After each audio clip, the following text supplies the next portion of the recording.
Hello guys, so it's another low carb diet recipe for today. So ito po ay ground chicken at saka eggplant. So parang hamburger po gagawin natin. Marami pong ingredients na gagamitin dito pero ilalagay ko na lang po sa comment section. So gagawin natin dito ay prito natin ng hanggang mag-brown, golden brown yung meat. Tapos igigisa po natin siya sa bawang at saka sibuyas. So olive oil po yung ginamit natin dyan na oil. So tostahin lang natin ng konti. Lagyan natin yung sibuyas. Tapos of course lagyan na din natin ng oyster sauce. Tapos yung mga ibang seasoning ilalagay ko na po sa comment section. Tapos hayaan lang po natin hanggat mag-incorporate lahat yung mga ingredients.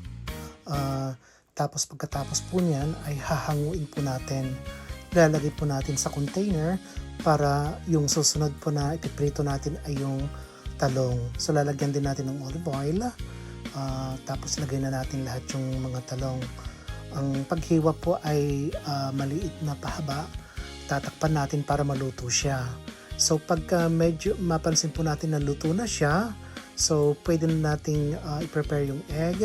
Nilagyan ko lang po siya dyan ng shallot, tapos may pepper at saka salt ng konti.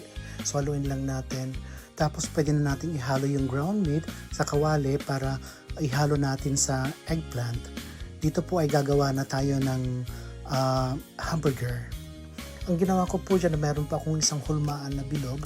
Tapos nilagyan ko lang po ng konting arena para dumikit siya at para hindi siya maghiwa-hiwalay. Antay lang natin hanggang mag golden brown yung hamburger.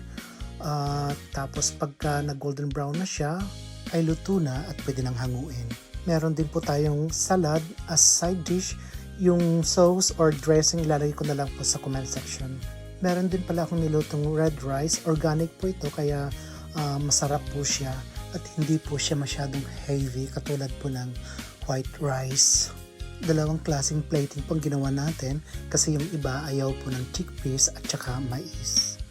So yan, may chickpeas tapos may mais po akong hinalo dyan. So yan po. So ano pang inaantay natin? Let's eat!